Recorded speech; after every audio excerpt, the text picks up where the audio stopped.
we're live. Hey everyone, welcome to GitPOAP community call number 5. Happy Wednesday.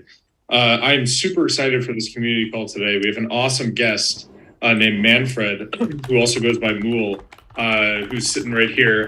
We'll introduce him in a little bit more detail later. But before I dive into things, I just wanted to say hi to everybody and introduce a bit of the GitPOAP team. We've got Nix here, who's running the OBS and does the hosting for these calls. Hey, we've got Kayla, our operations lead. Anna and Tyler are two of our engineers as well. And I'm one of the founders. If you haven't seen me around, you'll probably see more of me in the future. I wanted to quickly just talk a little bit about GitPOAP and what it is in case this is the first time that you're stumbling upon us. GitPOAP is a platform for recognizing and rewarding contributions to projects. And we've started off by highlighting and offering recognition in the form of POAPs for open source software projects. And we're really excited for what this can do to encourage people to get involved in different projects and also allow these POAPs, these recognition tokens that you get for contributing, and what that can do for your future and like your reputation and what you can eventually do with that, sort of like with on-chain reputation, and how it can sort of act as a bit of a resume for you and a good way to sort of bootstrap and get a good verified form of recognition that you can use in the future. And so we are really excited. We're now actually, I think we hit this milestone since the last community call. We're now supporting over 1,000 repos, open source repos, mostly in the Ethereum ecosystem. And we're about to talk to you about a few of those that we're supporting that are more in the non-Web3 space, and some crossover as well. I won't spill all the details, but Manfred, I think, is a maintainer or at least contributor to, I think, over 400 open source projects. Did I see that correctly, Manfred? Yes. Awesome. So a great person to be here talking about open source and contributing. And we had a nice chat beforehand about how we can get more people involved in contributing to open source. I'm excited to see how that conversation goes down that pathway. A few updates from the GitPOAP team before we get started. If you hadn't seen, I really am excited to share with you again the fact that we launched a new product or a new feature on GitPOAP called custom GitPOAPs. And so now we have two ways that you can issue GitPOAPs to recognize contributions. One is the traditional way that we've been doing for quite a while now, which is a direct GitHub integration to your repositories. And now the new way, which we're calling custom GitPOAPs, is a new form that you can fill out to actually create a GitPOAP and award it to an ad hoc set of people based on either their GitHub username, their Ethereum address, or even their email address. And the inspiration for building this actually came from a lot of feedback from the community around the fact that there's a lot of contributors that are contributing to their projects that aren't just contributing software. And there's a lot of other types of contributions that are happening that can be rewarded beyond just rewarding a POAP to people based on their first pull request being merged. So we built custom GitPOAPs. We're really excited to see how people are already using it. We're seeing a number of people award custom GitPOAPs, for example, for software releases to the whole team that released like a particular version of software. We saw Ledger do that for some recent releases for Ledger Live. We're also seeing people create GitPOAPs to recognize hackathon teams and their participants and their teams for different hackathons.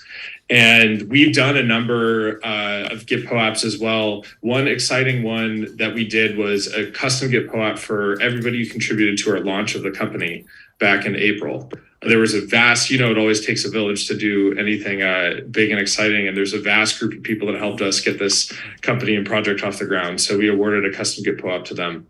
So in order to create that, go over to gitpoap.io, and right in the middle, you can go issue GitPOAPs and select custom GitPOAPs. And we're excited to see what people do with that. And feel free to drop into our Discord server if you have any questions about how to set that up or what good use cases are for it. Two quick housekeeping notes before we dive in. One, if you haven't joined our Discord yet, head on over to gitpoap.io/Discord, and you can join our Discord and look out for the Join Guild channel.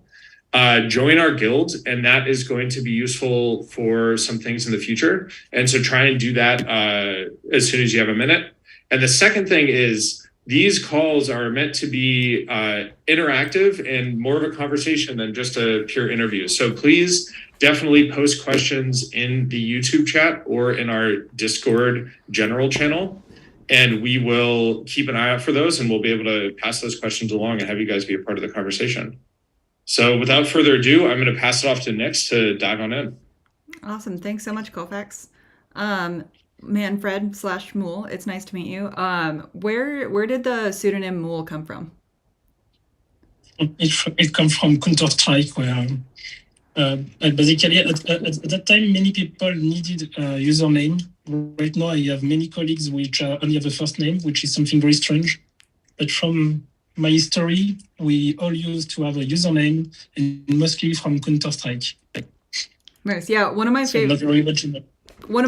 things about Web3 is the fact that it's the first industry I've ever been in where it's like very okay and very acceptable to be pseudonymous. Yeah. And so a lot of people have a lot more comfort in the privacy of their in their self-security because they have privacy, because they can use a pseudonym for a lot of their business, like professional interactions. So I like to encourage people to use pseudonyms, or like use other people's pseudonyms. Sometimes I get asked at conferences, "Is that your real name?" And I'm like, "No, of course it's not." So what is your history? What brought you to contributing to open source software? So I just made a computer science school where I used to work privately with my teammates. And at some point, I created the security laboratory. So first, we created courses for other students.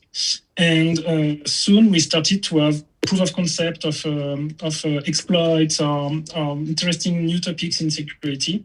And we decided to open source it. So my first discovery of open source was not to contribute to existing projects, but to actually just push my code. It was before GitHub, so before open source becomes social. It was about more distributing your code, distributing the releases. And my first open source contribution on another project was probably from a tool I was using every day on CLI, which had either a bug or something I wanted to improve. And when I saw that the piece of code I was using was available to receive new changes, I started fixing and patching my everyday tools. And then it becomes progressively more and more my daily, my usual way of developing either my new projects or the companies I work for, etc.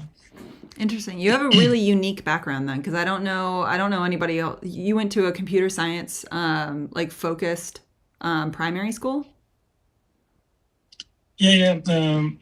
Actually, I started school with computer science because I had many issues with the standard school. So I'm really bad at everything else than computer science. And actually, I had all the cool stuff about discovery, I don't know, art and many things cool during primary school. You discover the joy of learning things, etc. But for me, it was just frustrating. And my first real school was one with a computer and doing computer stuff. And I had many energy, so I was here day and night, making all the projects, making all the bonuses, working on the side. So yes, probably the fact that I'm very bad at everything else than computer science gave me all the energy needed to bootstrap my career. And it was, very intense. But actually, when you start doing open source code, you are only creating new value every day. It's not about changing. It's not like when you leave a company and you throw out everything you made. It's just every day you have more value, more knowledge, more not a code-based resume, automatic resume. So yes, for maybe 15 years now, I make open source every day, and I'm very proud and happy and feel good when I do open source code. And actually, a day without open source code is something very strange for me now. I think I am missing something, like I've missed my keys or something. Actually, I just missed to do some open source code today. That's amazing. So your school didn't actually focus on open source software, but you kind of like ventured out and found a passion for it separately from the school? Yeah, it was during school, but it was not because of the school official project. Yes, I quickly stayed at school, but took another role, not only student but more teacher, and proposing new projects and federating people in teams. So most of the yes, very early I started creating my ecosystems, and very early I try to integrate what I do with other existing companies, other ecosystems, and collaborating, not necessarily with open source, but just with partnerships that make sense. Nice. I took a look at your docs while I was putting this call together, and so Moul has a website called manfred.life, and it is an incredibly thorough website about his life and about his projects. And that has to come from open source software, right? Because part of the reason that open source software is, or part of what makes it successful, is good docs. And so, can you share a little bit about like what you find makes good docs in a project? I think the biggest issue when people want to make documentation is the lack of a good index. When you ask an engineer what is a good, you just ask any engineer, probably more the junior ones. Please document your project, because maybe we stop to work on it and we need to be sure that we can continue to work without you. Every time they will write a very deep documentation on specific aspect of the project, or add comments on each functions in the code. But if you give this documentation to even an expert, they will just be lost about, yes, but where should I start? What is actually the actual goal of the project, etc. So the first thing I learned was to make the index in priority. So the roadmap, the map of where is the documentation, where to look at. Sometimes code will be enough and we won't need any additional documentation. Sometimes you will have documentation to write because it makes sense. Sometimes you will have automatic documentation thanks to tools. Especially if you write good comments, you can generate the documentation. But the biggest issue with people is that they always go very deep in somewhere in three levels of subfolders, but you lack an index to just help you getting started and know where to look actually. And another thing which is related is, if you ask someone to write documentation, the first reflex will be to create many pages and many links. And I often ask those people, yes, but when you are looking for something on a project, do you prefer to have many links and click everywhere? Do you prefer to have a single page and use the browser search engine to just look for the keyword you are looking for, etc.? And naturally, people understand that they need to make something easy to search with tools, or because there is a good index or anything. But by default, an engineer will want to make very detailed stuff located on the edge and hard to find. So for me, as the biggest part about documentation is to start with an index. Then you can expect from people that are very concerned and they will thank you to just show them the direction to what they're looking for. But most of the time, you can just expect them to read the code, because your code can be also good, well written, and won't need any documentation. So for me, index, getting started, and eventually, the most focus is getting started as a user and not as a developer. I love that, especially because that is something that non-coders can come in and do. Like there are a number of projects that I've come in and I've understood and I've loved and I've known how to use. And that's just something that you can go in and start organizing things. That is a way that people can contribute without having to know how to code. I have another example about commit messages. Commit messages is a good way to measure someone which is junior or expert. The more someone will be junior, he will just try to explain what he made. So I made this, I made a fix, I fixed a typo in the README. And the more someone becomes senior or expert, he will just try to explain what he brings to the users. The users can be the developers or can be the users of the releases. So releases, that can just be instant instruction. But at some point,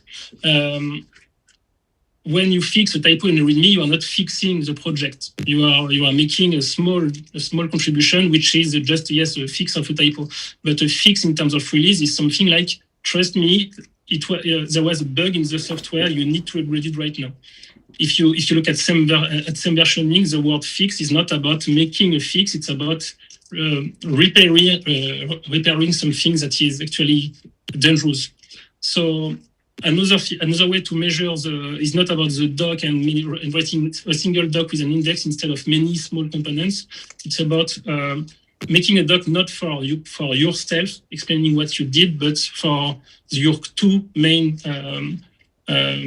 your two main personas, the actual developers that can be yourself, your teammates, an external contributor, and the users of your project. And you should always try to make the documentation for them first, and not for yourself or to justify that you worked. Nice. This is very linked to documentation. And actually, yes, they are making a lot of energy and pass a lot of time, but the result is not very good. And if you just start to write good commit messages that explain what is the new value, you can just use the commit messages as a release note, because it's just the reality, no more, no less. You don't need a custom documentation, a custom release note. You just need to explain what you are bringing to the users and generate the release note, generate the documentation, etc. Cool. Besides good documentation, is there anything else like large that you find often contributes to the success of open source software? I don't know what is the success of open source software, because it can be the stars, it can be the amount of users, it can be the amount of contributions. I had many projects I have some projects with maybe 50 contributors and 10 stars. So people will contribute to something without starring it. So other projects with thousands of stars without any contributors, and maybe I'm not sure that anyone is just using it. Probably they just like the idea. They just want to show that they like the idea. I don't know. So in terms of success, it's something difficult to measure. On my side, I like to make things for the long term.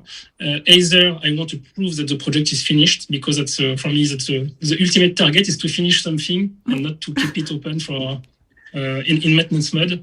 And the other way is the opposite, is to prove that people are using it because they just write issues, they are complaining or making suggestions, they are making contributions, they are forking it, they are maybe sometimes stealing it. A few days ago, I discovered someone which stole many of my projects, and he just replaced Moul with another word. And actually, that was a proof that my project makes sense for people.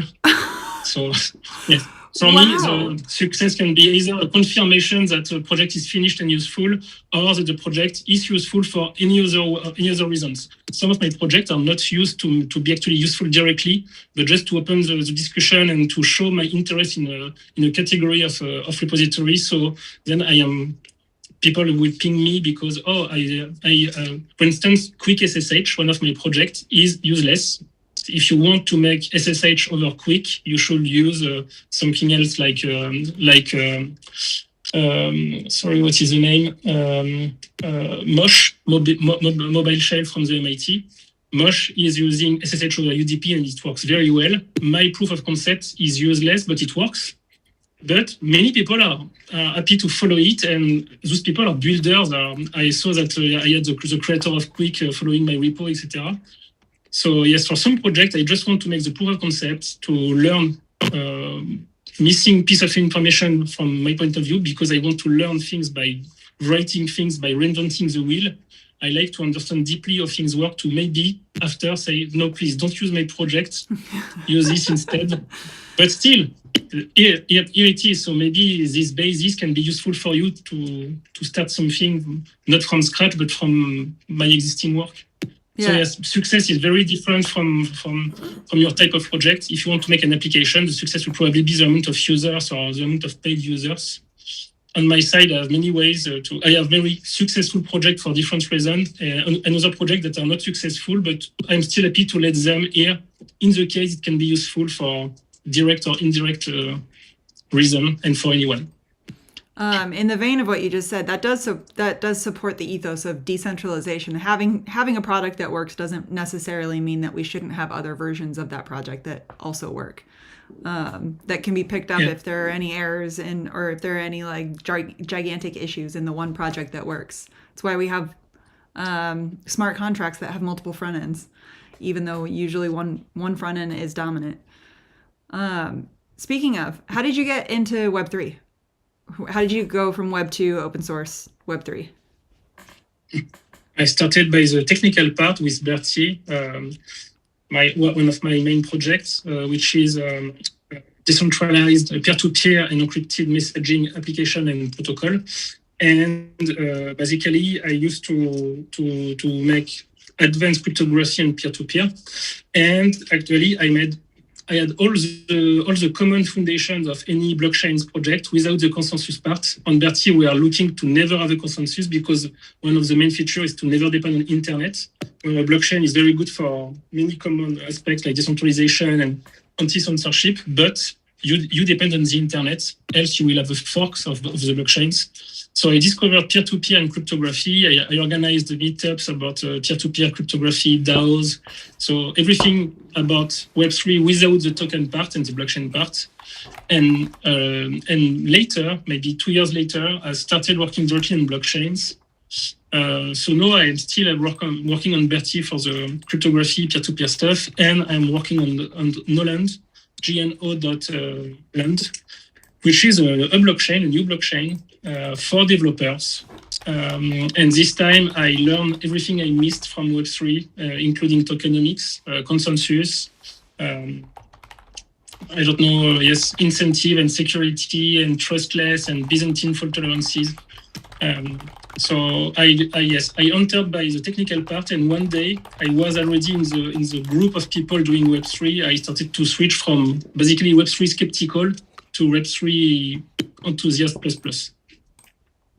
And now, actually, I can say that my whole life is Web3 from now. Nice. And what are the things that you find most exciting besides like the app that you're obviously working on? What are the ethos and directions that you find most exciting in Web3? Basically, I think that are similar to what excites me about open source software. But for me, Web3 is open source software with money. Open source software is already very good in terms of liberty and collaboration, but no one has money, so the collaboration is very limited. Open source software is the same. You are building in public, you are writing white papers, you are collaborating, you are encouraging collaboration, you are always showing a high level of transparency, both on the code, on the usage, on the operation stuff. And but you have money. And with that money, you can get better engineers, better collaboration.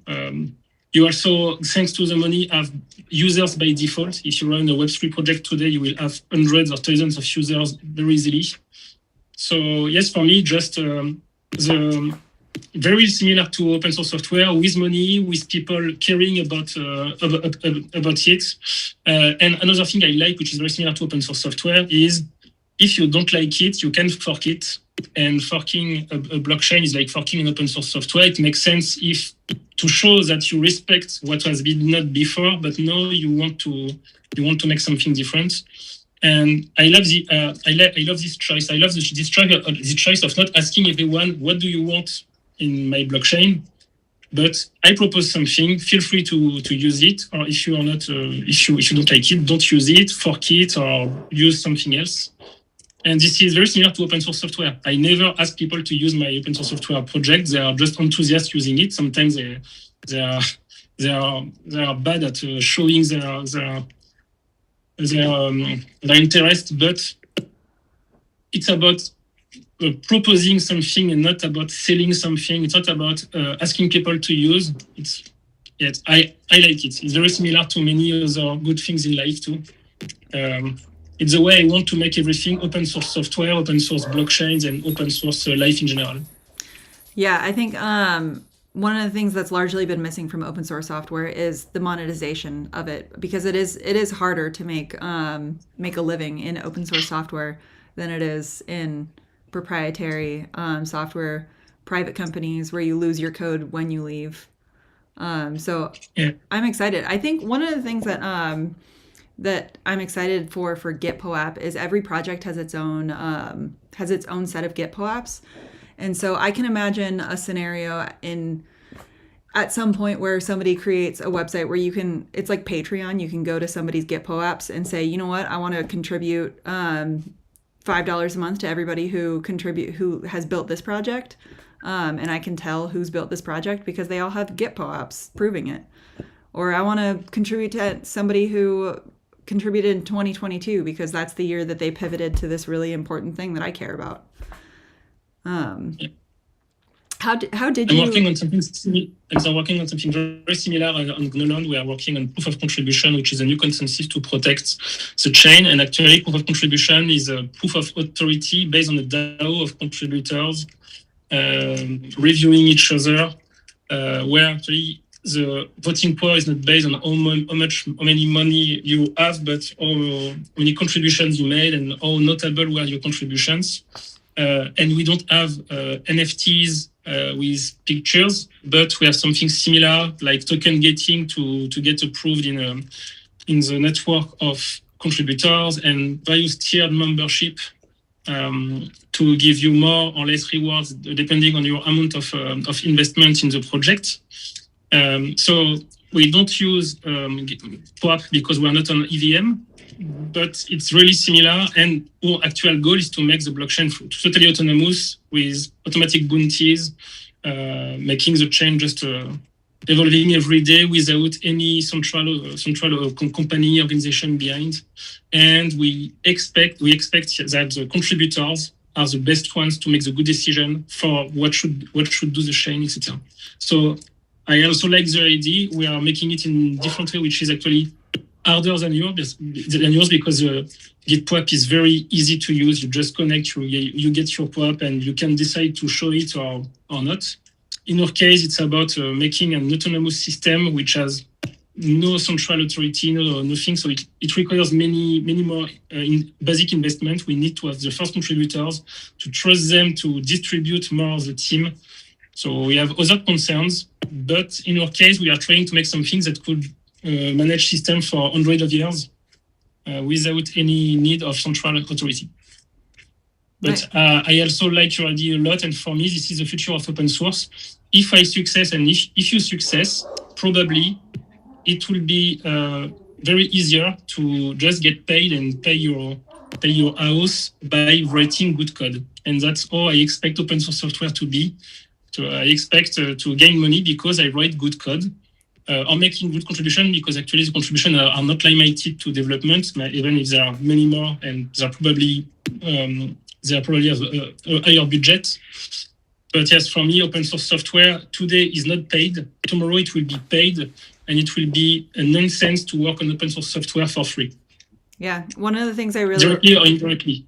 One of the things I really like about Web3 is there is a large focus on the idea of changing incentives. And I think that comes from us having had the internet for, or like in a widespread way for like 2 decades now, and realizing that incentives are very misaligned. They don't encourage cooperation. They don't encourage rewarding the people who actually build. And so changing incentives is I think one of the most important parts for me in Web3. Yeah, same. So how did you hear about or get interested in GitPOAP?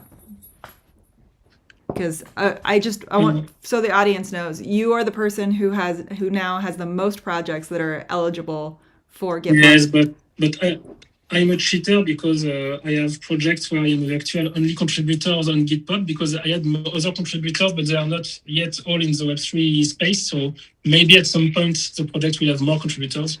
But yes, it's very common for me actually. That's totally fine. We have a couple of Web2 projects that are now onboarded because their maintainers happen to also do Web3 projects, but not a lot of people have actually claimed because it's a Web2 project, and even though they have hundreds of contributors, not a lot of them are Web3 native. And so the idea behind that is like eventually they'll realize, oh, I have something to claim. I might as well do it, and maybe that'll get them interested in Web3. To give an example, so yes, I contributed to more than 400 open source projects. Actually, my GitHub account has access to more than 1,000 accounts. The current pagination of GitHub API is about 30 projects per page. It can be 100, but it's very common for me when I connect to something to break the system. I used to be in one of the first company to make some kind of page rank of developers to try to make real hiring process based on not a LinkedIn manually written resume, but on actual code that give really good information about how senior you are on a language, a dependency, etc. So I broke many systems like that. And in Web3 ecosystems, you are the second project where I am the top one contributor, even if most of my contributions are from my previous life, from my Web2 life. The other one is dwork.xyz, which is very, very good too. And where it was also linked to GitHub. So I just joined and I was the top one project, top one second project. I had probably the top 5 most notable projects and organizations. So that's also a good way for you to improve your system, to actually not only rely on the amount of badges, because I have more badges than anyone, but I'm not the best one to contribute to your actual top projects. I have only 1 or 2 contributions to EVM projects, and you are mostly EVM centric, and I am the top one. I think that's a good suggestion to make different kind of leaderboard, and not only with the total amount of badges. And after, maybe by waiting 1 year or 2, it will be normal for people to have maybe 100 of badges.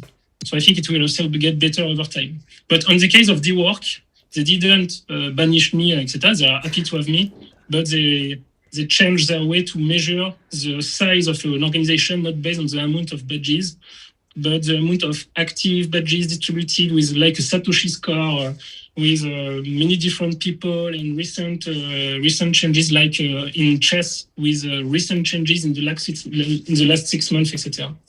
So for me, it's just an invite to not block Web2 projects, but to make your product maybe more discoverable for your actual most active users. Yeah, we definitely are working on the right way to recognize contributors. Like, we have this tiered system now that shows how much a contributor contributes to a project, and it's a piece of metadata on top of GitPOAP. And so when you view your GitPOAP on the GitPOAP website, you can see like a little gold border or a silver border or a bronze border around your GitPOAP that tells other people how much you've contributed to that project. And I think that is something that needs to be more robust in our system. And since we're brand new, we're like kind of collecting all the data before we decide exactly what it is we're going to build into the system. Yeah. But yeah, it is definitely, it's good feedback, and it's good. I do think that you're wrong though, because you do contribute a lot. We have one contributor who isn't a coder. He is a typo fixer, and he does an amazing job at it, and he now has a ton of GitPOAPs. And you know what? That's okay. If projects are merging a typo fixer, then they find that valuable. And now all of the projects that are GitPOAP eligible have no more typos in any of their documentation. Yeah. And to come back on my similar project on Gnolang with proof of contribution, this is why we are not looking at contributions, but notable contributions. And in our case, we are sometimes using scripts. So we can say that if you get an approval from an official leader, you can consider that your contribution, your merged PR is a proof that you made a notable contribution. And in other system, we are asking DAO to measure the notability of a contribution. I have a good example of a non-technical thing which has a huge impact and which is hard to measure. Is if someone in a community writes a book. Actually, the person have probably worked for 1 year in his room alone, without any deliveries of what he or she was working on during 1 year. Then there is a release, and actually the book will have an impact probably for 20 years because the person can make can travel to show the book, and the book can also be used for very many people. So it's really hard to only look at commits. And for me, typos is a contribution, and I like people that fix typos too. But it can be frustrating for other people that are that invested many hours to make a change, to have the same badge that someone that just fixed a typo, probably with a bot at some point. Yes. Yeah. So yes, for me, the notability of a contribution is something that could help to have probably two levels of badges and make your system more trustable if you want to use a Patreon automated, a token gated Patreon. I don't know. I think it's harder, and probably it should rely on a human to give you the actual result. But yes, for me, you need to accept any kind of contribution, but also differentiate the most notable ones. Yep, totally agree. We're basically working on building a system pretty much for that right now. Like, as you mentioned, you can only tell so much from just underlying data and like number of commits and things like that. And it takes some human touch to actually like distinguish in most cases, like what is more notable than something else. So stay tuned. Cool. So I just wanted to give you some space to focus on one or two of the projects that you currently work on, and talk about like sort of what the context for it is, why you're building it, and where it is right now, and what kind of contributions you might be seeking for those projects. Yes, I think I have all the kind of projects which have all the I have very useful projects. I have projects for just expert people or for more B2C projects, and I have useless projects. And I made conferences explaining how much I care about useless stuff. So for my main project, my goal is to gain value for my organization, because I try to raise money to make fundraising, and actually the contribution I received is a proof that my project makes sense, is a proof that my project is easy to hack on by someone external, which is a proof that the project is good in terms of code, but it's also a proof that if my team is leaving tomorrow, it will be easier to just set up a new team. So making good open source software is not only for the external people, it's also a good culture for internal people. So for my main project, Berty and Gnolang, I'm looking for any kind of contribution, just showing that people are concerned by what I am offering. It can be just opening issues, it can be fixing typos, it can be writing new things. It's not about updating the existing code. It can be by writing new clients in other languages. It can be by writing tutorials for a niche. For instance, Gnolang, we are creating a new smart contract language. Okay, we need a standard getting started guides, but we also need probably a solidity to Gnolang specific guide, maybe a WordPress to Gnolang guide if we want to speak to Web2 people. So any kind of contribution on my main project, Berty and Gnolang, makes sense, and I'm happy to look at issues and pull requests and try to transform the first-time contributors to recurring contributors or people I want to give bounties. On other projects, like all the CLI stuff, I like to write CLI stuff. I like to write my tools for every day. So, for instance, my top rated project on GitHub.com/Moul are tools that I use every day, like ASSH, which is an extended version of SSH. It's SSH, but with an extended version of configuration file, allowing to make various advanced things like jumping from multiple hosts depending on many conditions, etc. And for this kind of stuff, what I need is people to improve the piece of software, because I use it every day. So I am always happy to have free contribution. Improving the tool I will use myself. It's like when you update macOS or Linux or a piece of software, you are waiting for new features. Actually, I have people contributing to my projects that are projects I created because I use them every day. So here I like new contributions. I like getting feedback. I like getting people. But probably my favorite contribution on this kind of project is when I see someone asking a question and another person giving an answer that is very original. So something better than my own answer. People are sometimes proving that they are mastering more my tools than myself, and they are giving advices on you should use this and this together. So for me, this is just proof that the tool is powerful, and sometimes I adapt my own workflows, my own daily workflows based on the suggestion I can read in the issues, in the bug request, etc., in the bug report, etc. And about useless stuff, for me, useless stuff is really underrated because you have all the benefits of a real project. You need to start from scratch and make architectural choices. You need to make the development. You need to choose which CLI library, which backend library, etc. You have all the excitement of creating something. You also have something very important, which is you learn to release. You learn to package your work, which is something many startups fail to do. And for many, for useful projects for startups, sometimes people are afraid to release things, and useless projects help you to train releasing stuff, because actually you don't care. That's a useless project. You have no one giving you money. You are just releasing something for the training of doing it. And useless projects are also a good way to learn new libraries without the risk of having made a bad choice or learning new languages. Probably my favorite useless project is an organization we created with friends, which is named Get Millipede.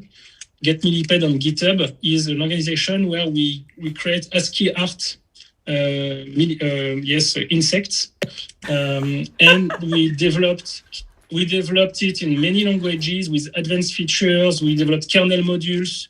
We developed Excel macros, and there's many languages, many features with colors, with 3D, with many things. So this is completely useless, but we make a competition of making it in the most advanced way possible. And just reviewing those things are very good because we don't have the pressure of making something useful. We are just here to learn new things, to discover other ways to manage something you already worked on by yourself. So yes, useless stuff is very good. And actually, for me, during interviews, when I hire someone, I'm always looking at his side project, because that's a place where the candidate show me the real himself or herself. Because on a company, you need to follow some rules. Here, I can read the choices, and it's the best place to ask questions. Why did you choose this? Why did you make this this way, etc.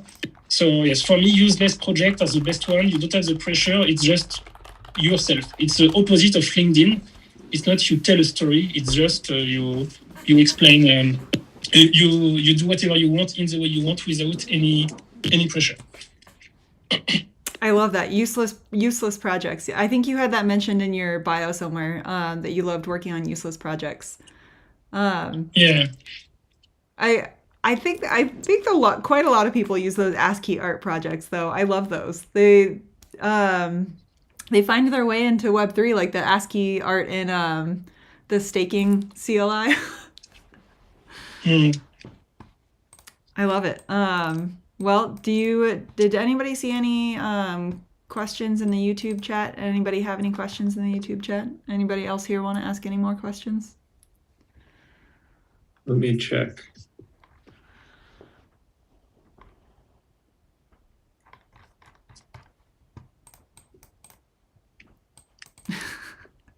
No, nothing in particular. Just making funny comments.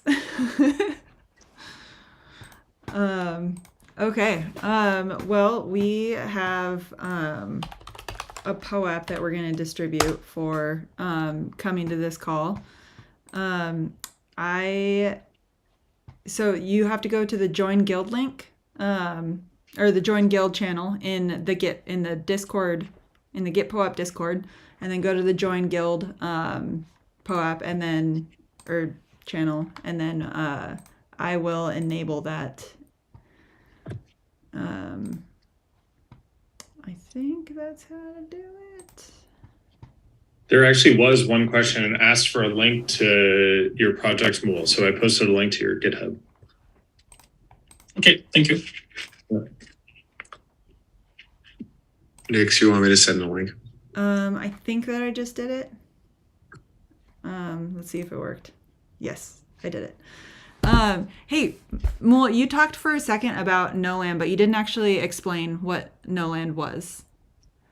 Do you think you could? Yes, Gnolang is Gnolang is a new blockchain we are creating with GitPOAP. GitPOAP is a creator of Tendermint, which is the first real implementation of Byzantine fault tolerance based blockchain, which is actually proof of staking. So he's actually the guy behind the first successful blockchain, which is not depending on GPUs with proof of work.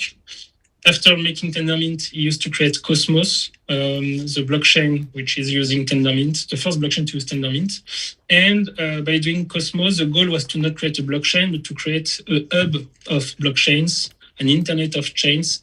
So he's also behind IBC, interblockchain, a protocol to make transactions between two blockchains, which makes which gives another approach of cross-blockchain interactions, cross-chain interactions. On Ethereum, you are used to have layers with layer 1, layer 2, layer 3. On Cosmos, we have only layer 1 blockchains, but they can be linked without a parent-children mode, but just they are linked. The link is not something in the code, it's just two validators making a bridge. So it's very easy to have a graph and to have something more like a microservices. So yes, a real graph. And with that spirit, the goal is to make chains that are independent. They don't need to have any other blockchains running. They are not like the layers depending on another layer, but very well interconnected. So independence and high-level collaboration. And the goal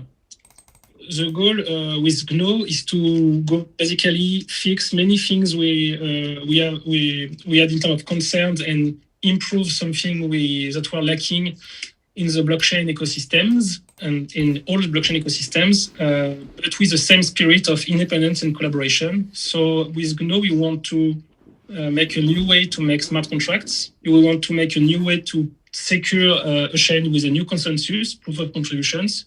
We also want to use your own food, your own smart contract platform to create some good smart contract libraries, including one which is very important for us, which is a network of DAOs. A network of DAOs, this time with parentship, because we want to make something like a big organization where you have a top-level DAO with a top-level budget and children DAOs with a part of the budget, part of the missions, etc. And you can have top-down and bottom-up collaborations. So yes, a new blockchain with very good,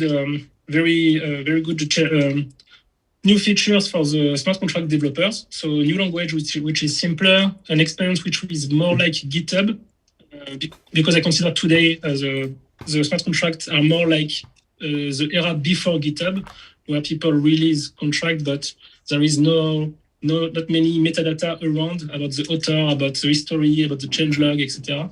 So we want to give names to the contracts. We don't want to give names to the author. So we are not calling 0x something. You are calling like GitHub, gno.land /moul /contract. You can see the usage of this contract, of everything that was imported, of my username, like npm.js. Today, you have downloads metrics. We can do the same at the author level. So like GitHub didn't invent the Git, but by making everything around Git, bring actually the open source we know today, we want to make this for smart contracts with a new language which is based on Go. So something not a dedicated language like Solidity, not something like Wasm, which requires you to learn how works the blockchain. We want to make something that looks like Go without any difficulty when using it.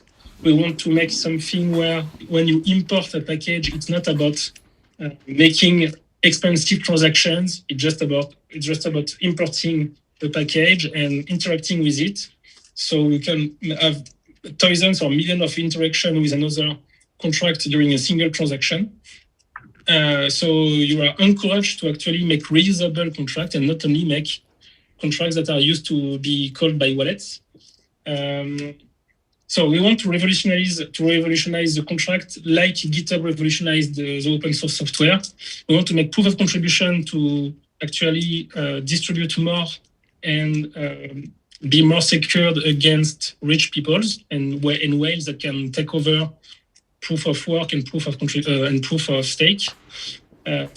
Because today, with enough money, you can take control of proof of contribution, proof of stake and proof of work. And we also want to improve IBC, so the interaction protocol, to support advanced stuff like cross-contract interaction. So you can have independent blockchains where probably a chain is managing all the usernames, like ENS on Ethereum, and another chain is just proposing another service, but with the username from another blockchain, things like that. Nice. So it's a new blockchain with one of the visionaries of the blockchain ecosystems, Jaycon, and with an open source first approach. We have one monorepo with everything. Every kind of contribution will be rewarded at some point with a proof of contribution. And we hope to make what GitHub made, but for contract and for governance, and to show that a DAO based on contributors, not only developers and not only rich people, can stay for 100 years and protect other blockchains. So yes, very nice project. Cool. Thank you so much for explaining. Do you have any last advice for people looking to get involved in open source software, especially because that's kind of your whole life right now, and so a lot of people have trouble imagining how they would financially survive or thrive working on open source software? It's hard to go one shot in open source software, except if you find a company which is open source software first. But investing in open source software during free time or during your actual job by, improving one of your dependencies is the best way to get many money in the future. On my side, I have a huge GitHub profile. My resume is only based on GitHub. And I'm not looking for a job anymore, but when I was looking for a job, I had no question. I had by default the highest salary possible because my resume was here and people were able to see that I was working well in terms of quality, working well in terms of quantity. So GitHub is the best resume. Today, I'm always asking people candidates to show me their GitHub, and if they don't have a GitHub, I ask them to make technical challenges on GitHub. I clearly can't interview someone with just words or LinkedIn. I need to see some codes. I need to see the commits. I need to understand how the people will be working alone and with teammates. So investing in open source software will give you better jobs, higher salaries, will give you more opportunities, and actually, it's also a good way to improve your skills because you can learn many things by reading code. But also, when you join a company, a startup company, even a closed source company, you need the first days to discover your colleagues. You need to understand the contributing guide of how to work with my new colleagues. So the first days, you will want to show you will want to show proof that you are a good developer, but you are not sure about how to do it. You want to follow the other ones. You want to adapt their styles of commit, of messages, of size of pull request. And by contributing to open source software, you are basically having many trainings for that thing, because you will need to discover what is the current style of commits, of messages. You will need to analyze the previous issues and pull requests and commits. and it's also a good training to be one of the most adaptable people that can join a team and be productive on the first day. So open source software will give you a better resume that will give you more money at some point, but it will also just make you a good employee even in your Web2 company today. Awesome. So just make open source software right now. It's the best investment if you are at the beginning of your career. Well, thank you so much, Moul, for joining us. For the audience, just a reminder, you can go claim the POAP by going to our Discord, which is discord.gg/GitPOAP. Is that our vanity link? GitPOAP.io/Discord. Discord.io/GitPOAP. GitPOAP.io/Discord. Before we close, actually, sorry to interrupt. A question did come in. And this might be hard to answer, but Moul, do you have any favorite projects that you work on? Any particular favorites? Or maybe even right now, top couple that you're enjoying working on the most? No, my favorite project to work on is GNO, because we are trying to redefine everything in a company, in a project lifecycle, and as soon as we have an issue, by default, the first reflex is how can we ask the community to help us to do it and earn money. So we have a culture of open source, we have a culture of collaboration. So right now it's GNO. Before it was Berty, because we created something amazing. Probably the Berty team is one of the most advanced one in very advanced peer-to-peer stuff. But right now, my excitement is about creating a platform, a system, and my goal is to set up it so I can just take a step back and look at people making things without any suggestion, any order. And yes, I want to see people making things together that make sense and bring value to everyone. So that's my current excitement. Making Web3 the Web3 something not only about money and not only about DeFi, making blockchains for people, making blockchains for developers, making blockchain for blockchains, for the futures, for research, etc. Awesome. Makes sense. I love it. Well, it was great having you. I am so grateful for everybody who came to this call and everybody who chatted in the YouTube chat. All right. See you guys later. Thanks for coming, Moul. Bye-bye. Bye.